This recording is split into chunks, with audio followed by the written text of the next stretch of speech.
महाराज जी को राधे राधे मेरी तरफ से।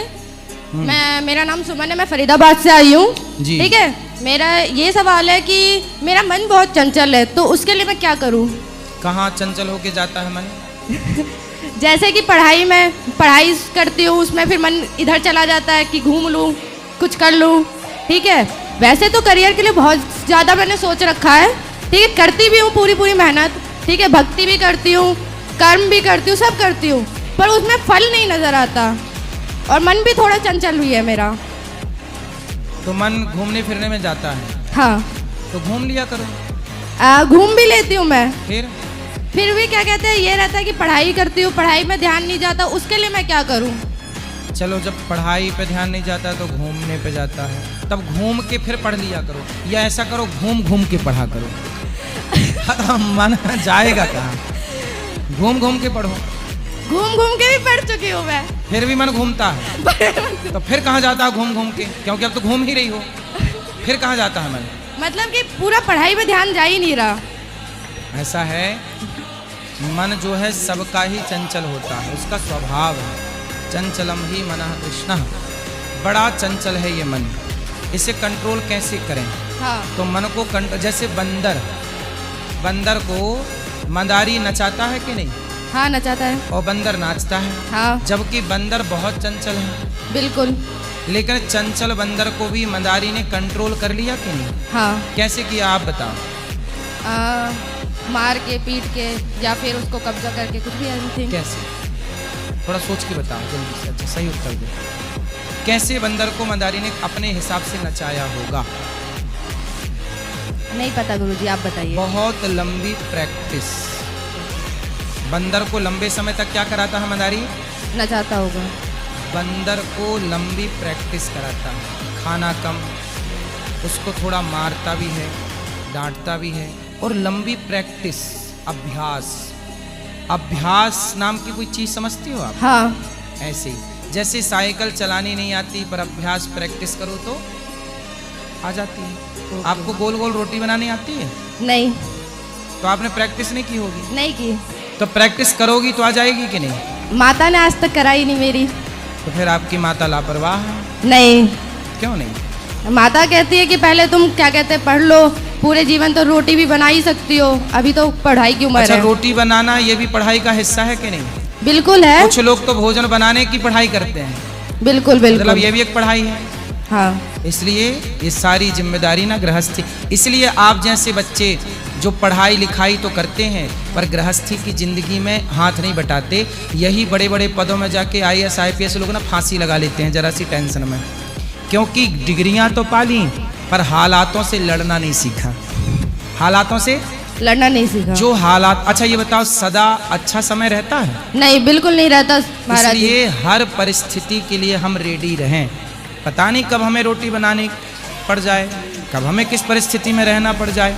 अब देखो सिलेंडर नहीं मिल रहे हैं, गैस की किल्लत है, तो ये भी संकट देश में कभी ना कभी आके खड़ा हो सकता है कि नहीं? हाँ जी। तो हर परिस्थिति में हम तैयार रहें कि उस समय हम भूखे ना मरे जब गैस ना हो। जी। तो परिस्थितियां बता के नहीं आती, दुख संकट बता के नहीं आता, कब आ जाए। इसलिए बेटा, बड़े बड़े पदों में जाने वाले लोग भी आत्महत्या कर लेते हैं। क्यों कर लेते हैं?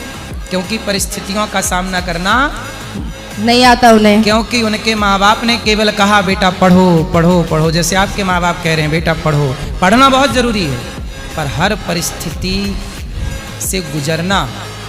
अच्छा ये बताओ, हवा ना चले, तूफान ना चले, तो ये जो फसलें हैं, गेहूँ, चना, दाल, जो भी, यदि ये आंधी से ना लड़े फसल, बारिश से ना लड़े, तो क्या ये फसल में इतनी दम रह जाएगी? नहीं।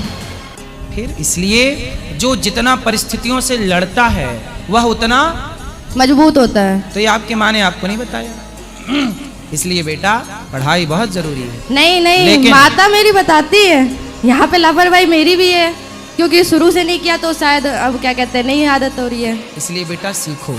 ठीक मुझे है। भी भोजन बनाना आता, मुझे तो किसी को भोजन नहीं कराना बना के, लेकिन मेरा अपना गुण है भाई, ये भी तो एक टैलेंट है।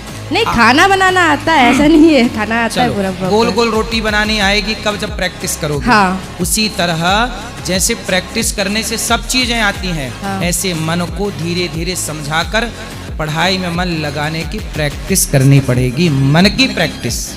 मन को जैसे बंदर को मंदारी प्रैक्टिस के बल पे नचा दिया, ऐसे मन को प्रैक्टिस के बल पे कंट्रोल करना पड़ेगा। कैसे होगा ये? करत करत अभ्यास के जड़मति होत सुजान, रसरी आवत जात है सिल पर पड़त निशान। करने से सब होता है कि नहीं? बिल्कुल होता है। इसलिए आप मन भागता है, आप भागने दीजिए, पर आप पढ़ाई करते रहिए, अपना लक्ष्य पूरा करिए, काम करते। कब तक भागेगा? आएगा, हारेगा मन, एक दिन मन हार जाएगा और आप जीत जाएंगे। मन आपका शत्रु है, ठीक है? उससे हारना नहीं है, मन से भागना नहीं है, कभी भी जीतना है। जीतना है। मन के हारे हार है, मन के जीते जीत। और आगे मन ही मिलावत राम से, मन ही करत फजीत। मन की गति है अटपटी, झटपट लखे न कोय, मन की जब खटपट मिटे तो झटपट दर्शन होए। अब तो कंट्रोल होगा। बिल्कुल। कैसे बिल्कुल होगा? प्रैक्टिस करने से। और कोई सवाल? और जैसे मैं जॉब करती हूँ, सीताराम का जॉब करती हूँ, सही। तो मेरे गुरु तो अभी नहीं है, पर कहा जाता है कि माता पिता प्रथम गुरु होते हैं। सही है। हैं? तो मैं उनको पहले जाप करती हूँ, उनका पहले करती हूँ, फिर गणेश जी का करती हूँ, फिर मैं आगे राम जी का करती हूँ। तो मेरा जाप सही है कि गलत है? माता पिता का नाम जपती हूँ। हाँ। क्या नाम है माता पिता का? माता पिता का ऐसे नहीं, मतलब कि उन्हें प्रणाम करती हूँ कि मैं अपने माता पिता को गुरु मान के माता आगे पिता को गुरु मानो, अच्छी बात है। हाँ। प्रणाम करो, ये भी अच्छी बात है, ठीक है? भगवान का आप नाम जपती हैं, ये भी बहुत अच्छी बात, अच्छा है। ये बात बिल्कुल सही है कि हर बेटे को, हर बेटी को अपने माता पिता को ही प्रथम गुरु मानना चाहिए। माँ बाप ही गुरु है, ये बात बिल्कुल सत्य है। माँ बाप से बड़ा बाद में बाकी गुरु होते हैं जी। बाकी सब गुरु बाद के हैं, पर माँ बाप प्रथम गुरु हैं। माँ ही तो वो गुरु है जिसने चलना सिखाया है जी, जिसने बोलना सिखाया है, इसलिए माँ गुरु है। सही है। ठीक है। राधे राधे गुरु जी। राधे राधे।